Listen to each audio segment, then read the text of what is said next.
اگرچہ corona virus نے دنیا بھر کو اپنی لپیٹ میں لے رکھا ہے، لیکن دنیا کے 1 درجن سے زائد ممالک ایسے بھی ہیں جہاں کرونا نے پنجے نہیں گاڑے ہیں۔ اس وقت دنیا بھر میں کرونا وائرس سے متاثر ہونے والے مریضوں کی تعداد 10 لاکھ سے زائد ہو چکی ہے، اور ان اموات میں تیزی سے اضافہ ہوتے ہوتے 53,000 کا ہنسا عبور ہو چکا ہے۔ ان ممالک میں یکن ترکمانستان، شمالی کوریا، جنوبی سوڈان، کومورس، لیسوتھو، مارشل جزائر، مائکرونیشیا، نورو، پالاؤ، سامبا، ساؤ ٹومے، پنڈ سائپ، سولومن جزائر، ٹونگا، ٹالو اور وناٹو وغیرہ شامل ہیں۔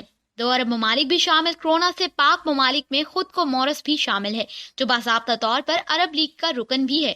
دوسرا ملک جنگ سے متاثرہ یمن بھی ہے، جہاں اب تک کرونا کا کوئی کیس سامنے نہیں آ سکا ہے۔ واضح رہے کہ عرب ممالک میں یمن سب سے غریب ممالک میں سے ایک ہے۔